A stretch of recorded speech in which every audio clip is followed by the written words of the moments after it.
Adibo, what do you have to say about Nnamdi Kanu arrest?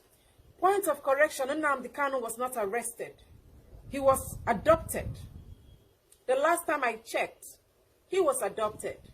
But this is what I have to say to the people that adopted Nnamdi Kanu. If the reason why you adopted Nnamdi Kanu is to break Biafra, if the reason as to why Nnamdi Kanu was adopted is so that Biafra would die a natural death, so that people will not talk about Biafra, so that Biafrans will not be talking about Biafran agitation, then I have this to tell you. You are seriously chasing shadow. Why did I say you are chasing shadow? Biafra is a spirit, and spirit doesn't die. We are seed. When you kill one, many more will germinate. There are many more people that are very passionate, enthusiastic, and willing to continue the Biafran struggle no matter the level it will get to. And why all these agitations? Because there is a fundamental problem and you are not ready to discuss the problem. The government of the day is not ready to listen to the complaint of the people. There is a problem. You don't want to provide solution to the problem. You are not ready to discuss with the people. You are not ready to know why this thing is still happening after 50 years. The problem is there, and the agitations will continue. This same problem was what led to the civil war. Do you know that that civil war could have been averted? Why was there a civil war? Because Ojukwu was asking for a restructured Nigeria. Ojukwu believed in restructuring Nigeria. That was why you heard about the Aburi Accord meeting in Ghana.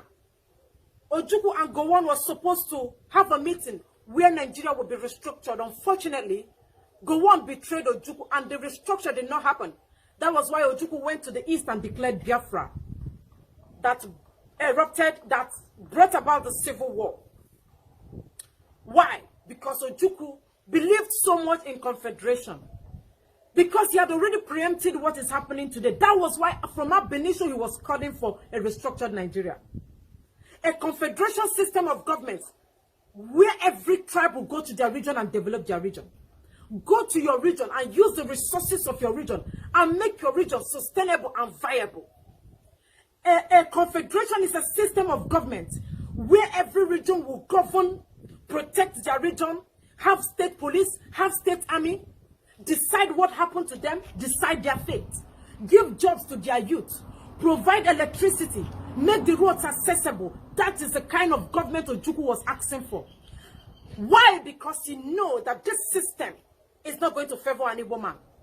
Ojukwu knew that the system, this Nigerian system, is not in favor of any woman. 90% of Ndi are capitalists, and the system, the constitution, the institution called Nigeria does not protect a capitalist, does not encourage a capitalist.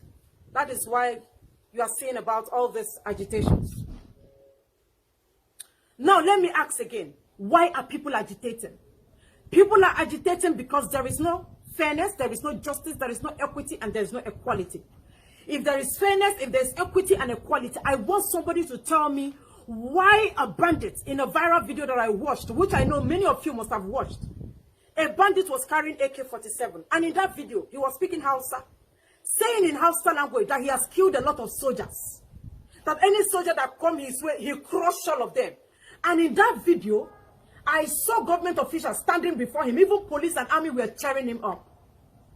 If it was a Biafran, an Igbo man, that is carrying flag in his hand, they could have asked the police to go after that Igbo man and kill him.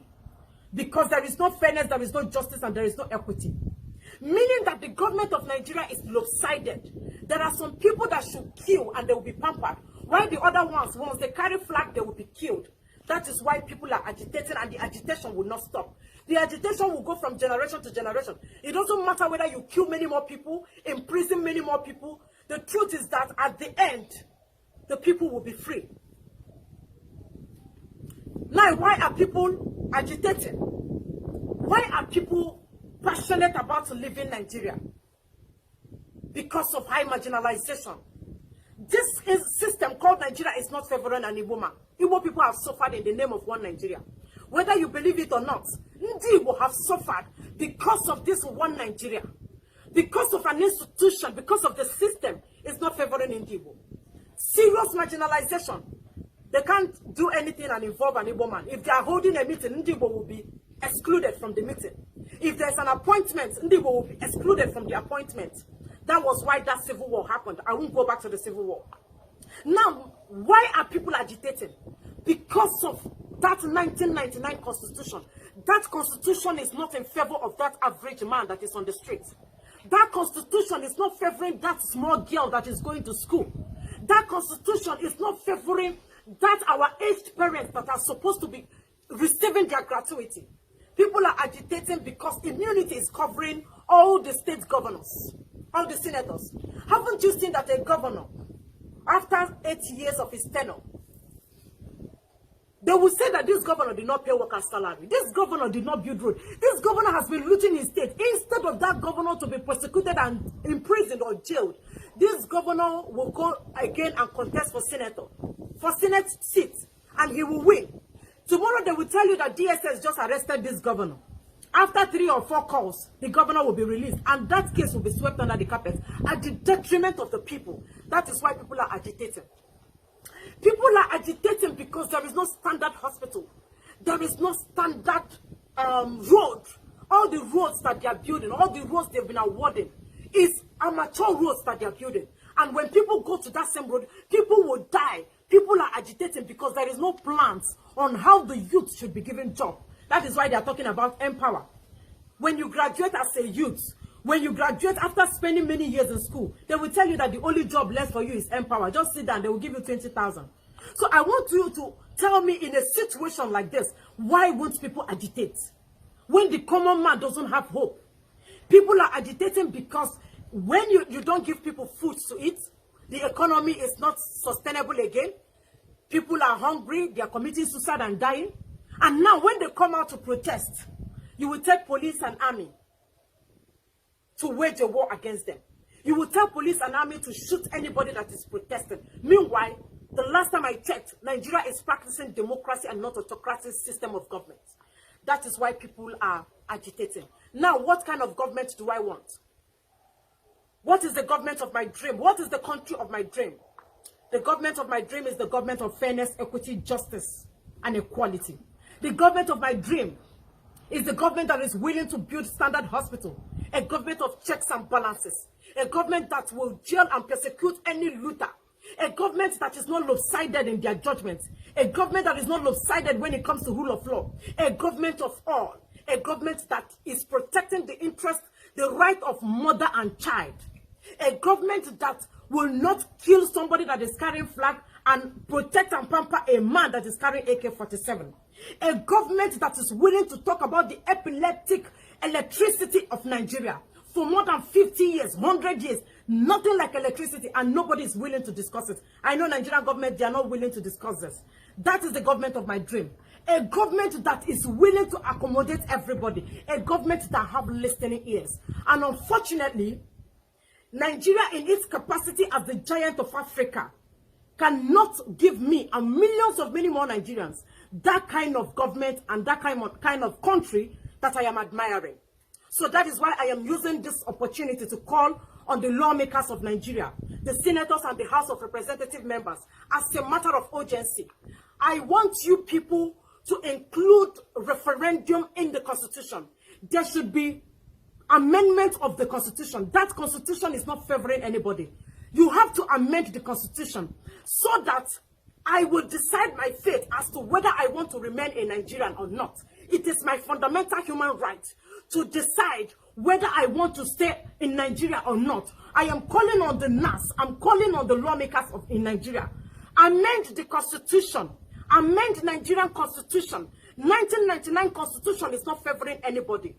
Include referendum in your Constitution. If there is no referendum, include referendum. We have to start voting whether we want to remain in Nigeria or not. If not, agitations will not stop. I also want to use this medium to call on the United Nations, to call on Britain, to call on America, to please tell the government of Nigeria to grant Biafrans a date for referendum. The people want to be free. The people want to go back to their roots. The The people want to go back to their land. The people want to claim what belongs to them. And I know there is nothing wrong in protesting, but they kill protesters. They make us to be hungry. And when we come out to protest, they kill us, they jail us. Meanwhile, it is our fundamental human right, right of life, right to vote and be voted for, right of movement. But in Nigeria, you cannot move. You cannot speak against the Nigerian government. When you speak, DSS will come and arrest you. In most cases, they will kill you. I'm calling on the United Nations. Please, I am begging the UN and America. Nigerians are suffering. They are raping our mothers in the farm. They are killing our sisters. I know in America, the right of mother and child is of a very high priority. You don't joke with mothers and children. But in Nigeria, they joke with mothers and children. They rape our mothers, and the rapers are not persecuted. The people that rape our mothers are not persecuted. That is why I am calling on you to come to Nigeria and tell the government of Nigeria to grant the people a date for referendum. We are suffering, and we cannot continue suffering and smiling. Grant us a date for referendum. It is within our fundamental human right. And stop arresting peaceful protesters. Stop arresting us. You cannot beat a child and ask the child not to cry. You cannot kill us and ask us not to retaliate. We are not willing to retaliate. We are not willing to fight anybody. We are peaceful, loving people. We only want to go back to where we come from. We want to go to Biafra land. Give us the opportunity to develop our region. That is all we are asking for.